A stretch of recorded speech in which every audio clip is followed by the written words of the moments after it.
Well, hello everyone. This is Chrystal Lynn, Cowgirlastrologer.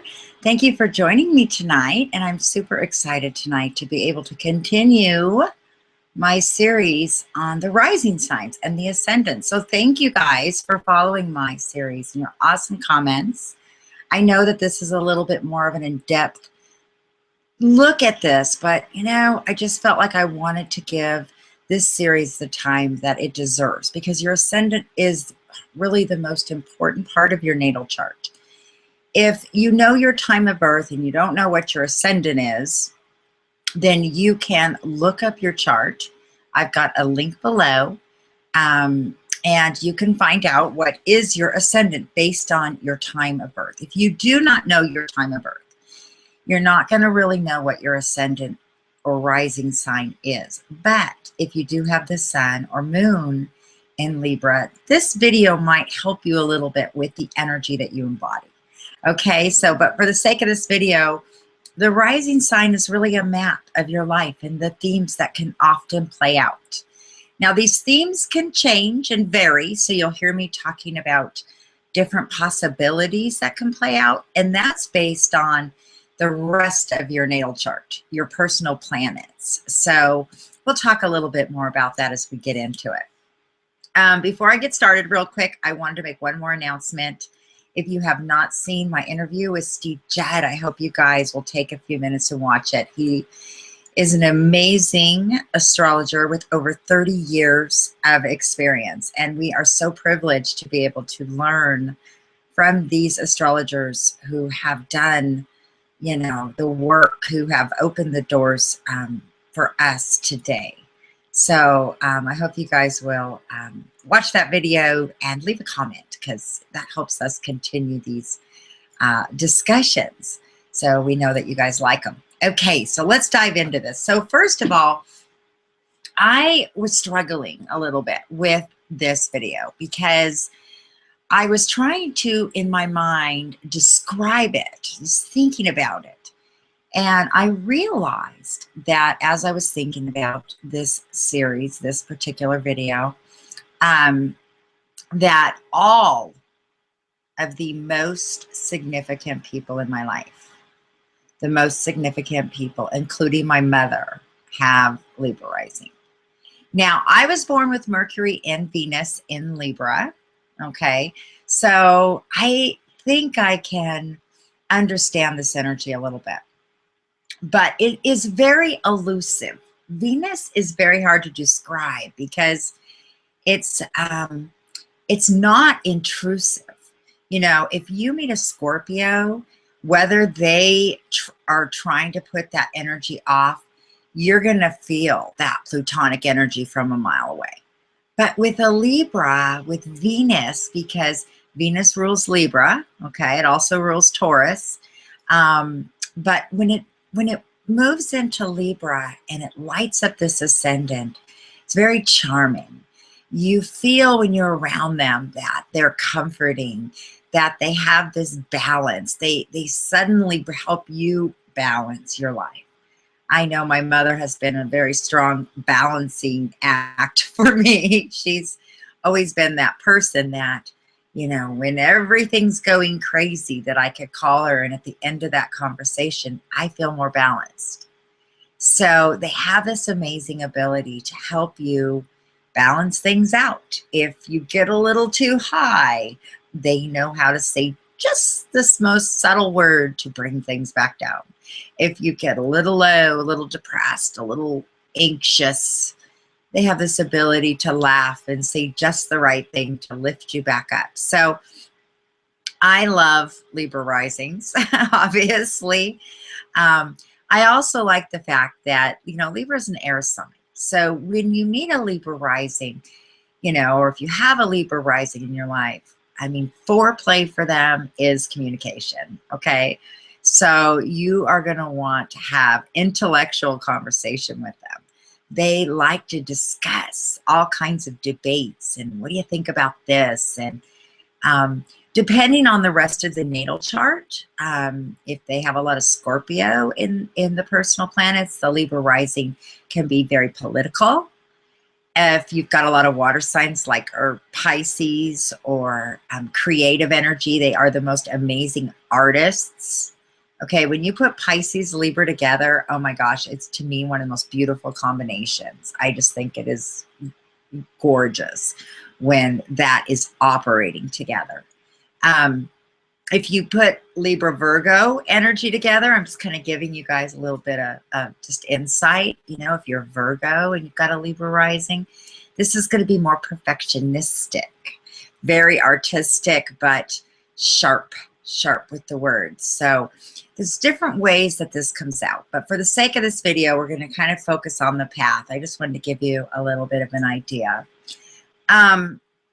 Now, the Libra rising, the second house is ruled by Scorpio, by Pluto. So often the first years of their life, during that period of time, the second house really represents those values, that period of time from like 7 to 14 when you're really finding out who you are, sometimes even feeling a little rebellious, finding out, you know, observing your family a little differently.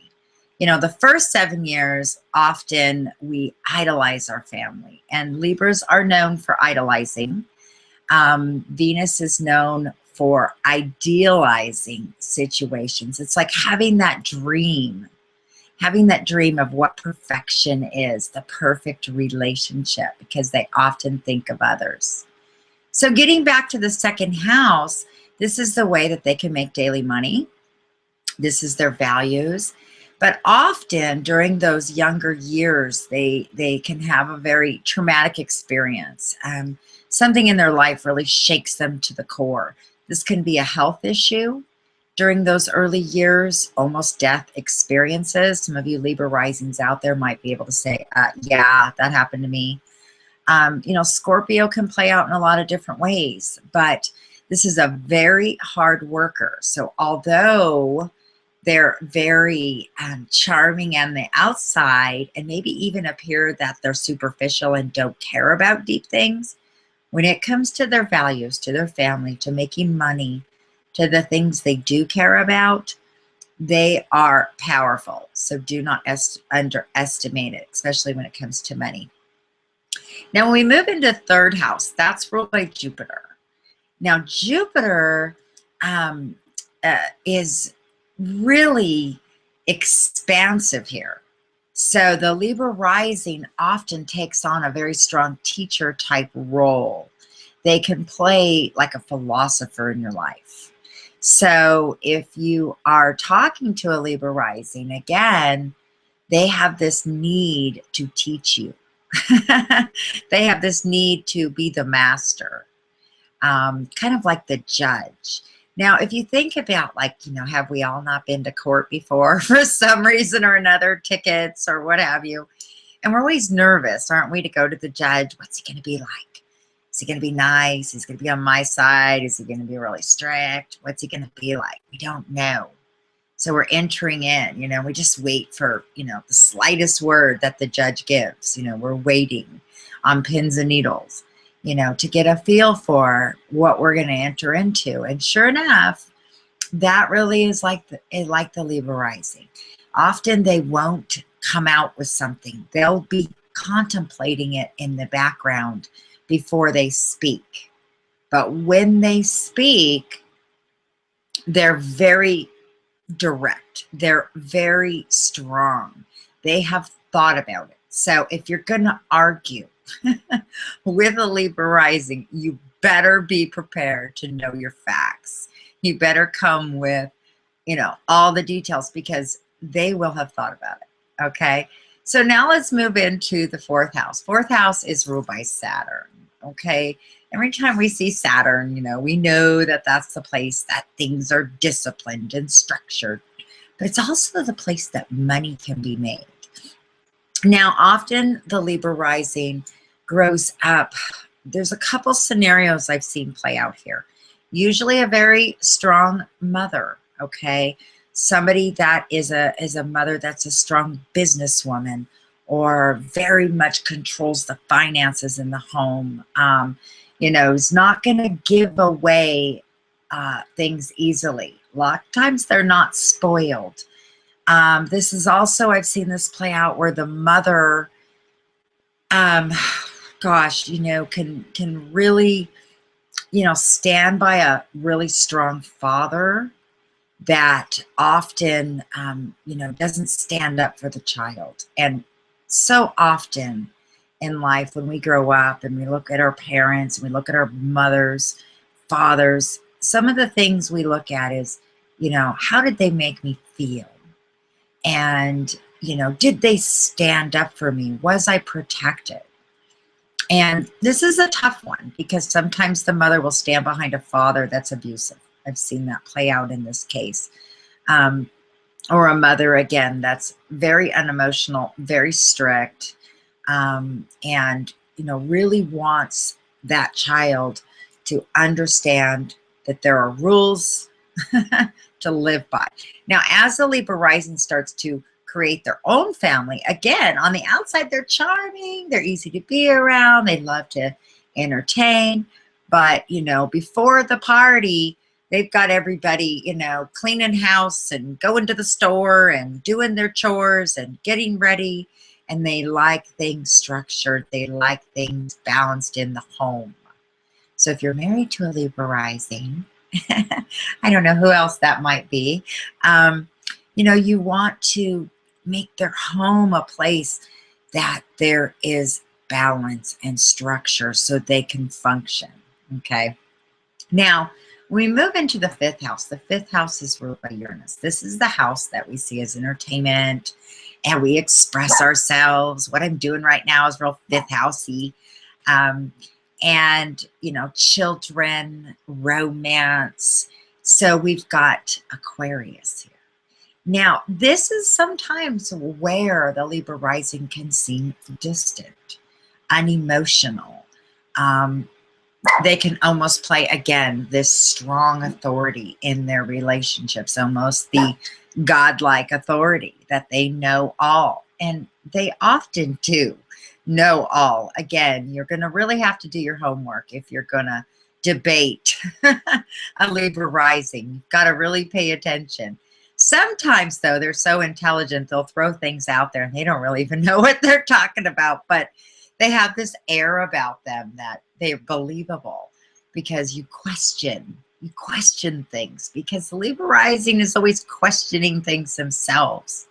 So again, fifth house stuff here, as much as they like to get out, and that Uranus energy there loves to get out and be amongst people, they do take a very powerful role in their relationships. Now, let's move into the sixth house of Pisces. So their daily work, their daily schedule, ruled by Neptune. So this is the artist. This is where you get that real artistic mind in their everyday life. Day-to-day things, they're seeing the beautiful art in everything. And they often do very artistic jobs. They can also work in health or medicine here. They're very psychic and intuitive when it comes to their daily routine. They know how to pick up on this energy that's not so structured, like at home. Once they leave their home, their job opens up into this whole other creative world. Okay, so it's a great place. Now, they often don't like time frames, time schedules, the clock. Don't tell me what time to be there. They're often late, but they will get there and they will back up what they do. So they're worth waiting for. If you have a Libra rising as somebody that works for you, that does a specific job for you, even though it's hard to pin it down, they're worth waiting for. Okay. Now, your seventh house for you Libra risings out there is ruled by Aries. So seventh house is the area of partnerships. It is the side that is the opposite of that ascendant. Remember, the ascendant is the outer persona. It's a part of us that people see first, and we're attracted to the opposite side of that, which is that Aries rising, that strong personality. So often you'll see the Libra with an Aries or a strong Aries signature in the chart. And this is because they often struggle, as much as they are so intelligent, they often struggle with decision making, with getting out there. They often can, you know, just not have that passion and fire behind it. They need something to stir them, something to irritate them, something to get their passion. And the Aries is the perfect opposition to do that. And, you know, the Aries doesn't mess around. You know, they get more in trouble for being impulsive and not thinking through things. So that energy works really well together. This can often, again, though, have a lot of relationship issues, because the lesson in the Libra rising's life is to really make those decisions and to stand strong by what you believe in, and to believe in something. And so these relationships come in, and they're competitive, and they stir you up, and they don't allow you to get into the Venetian role of, you know, just enjoying life and kind of being lazy. It's like that. The Aries energy will come around and stir you up, and it brings out the best in you as you bring out the best in them. So that energy is important, and it will continue to come in your life through relationships over and over and over again, and say, hey, don't sit back. Come on, let's get out. You can do this. Because one thing about a Libra rising, is they might get real complacent and maybe not care about something. But if you ignite that passion and you give them something to balance out, oh man, they come alive. So again, it's that energy. It's that Aries energy that brings that out in them. Now, the 8th house is ruled by Taurus. So here we have Venus again. Now, I really feel the same way about the Taurus energy, because, you know, it's not intrusive. The bull really would love to just hang out in the pasture and be left alone, okay, and do his thing. He's got his herd. He's under the tree, swishing flies, eating grass. Leave me alone. But if you push me into a corner, I will come out. And it's the same kind of thing. Venus really doesn't want to argue. Venus wants to get along. Venus wants to give both sides of the coin, wants to work it out. With the 8th house in Taurus here, it's all about wanting this deep place at the end of the day that you can find refuge, find peace. Libra rising is always looking for peace. And it's hard for them to have peace because of this balancing constant act going on up here. But when it comes to relationships on an intimate level, they want to provide the green pasture, the idealistic picture. Here it is in their most intimate place. They want to feel that security. They want to have a place to go, and it's in their intimate relationships that they really want that beautiful sanctuary, and they want to have peace there.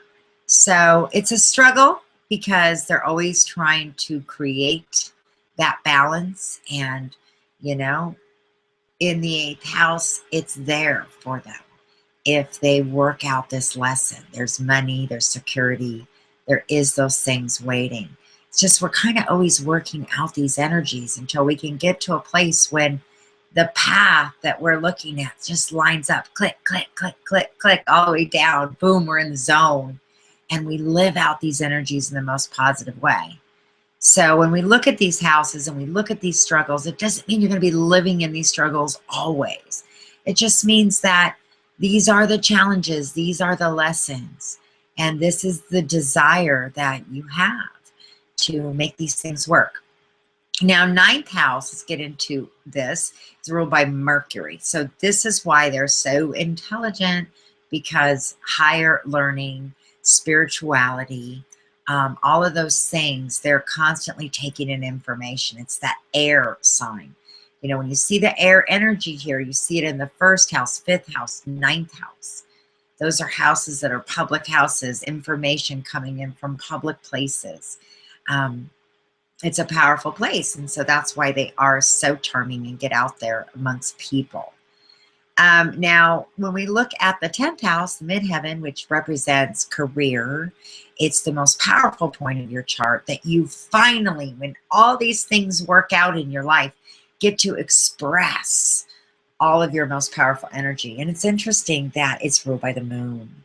So this really shows their psychic ability, because they really do, although they think about it, they're not as feely with it, so to speak.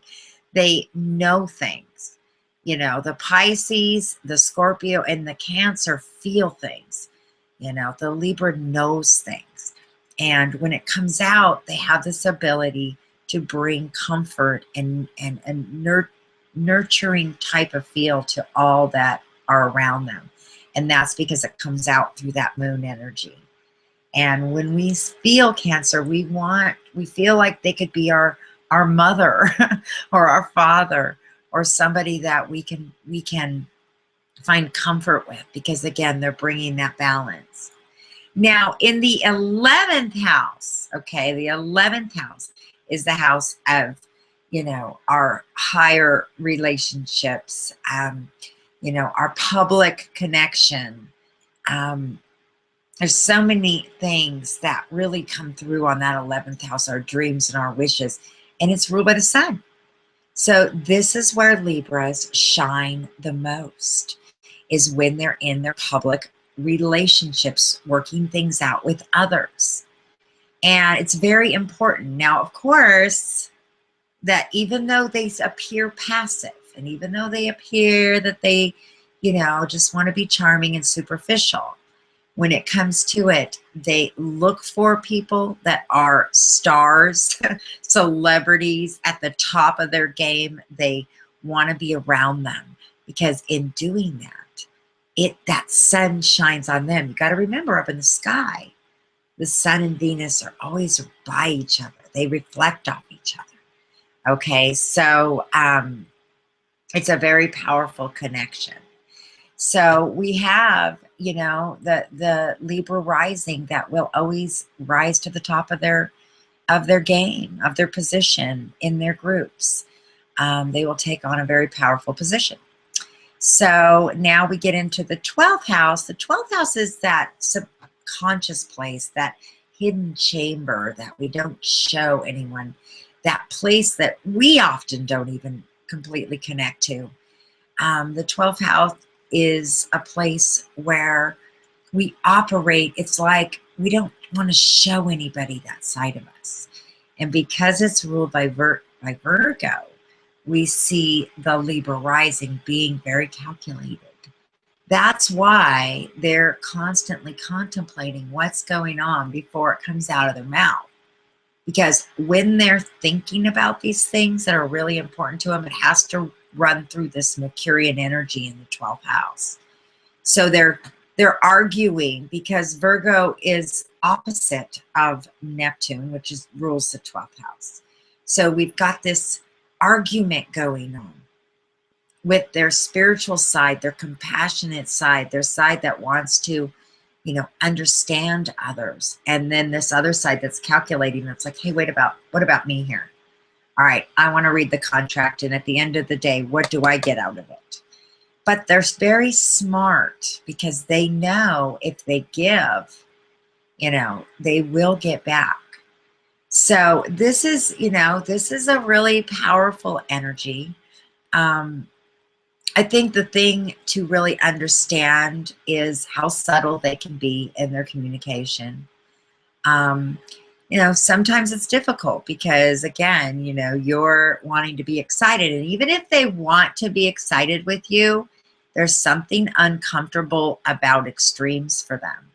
So if you're in a relationship with a Libra rising, you may not notice, but they're kind of always keeping you very level, you know, throwing in that questioning. So you have to understand that, you know, their balancing act might not be your balancing act.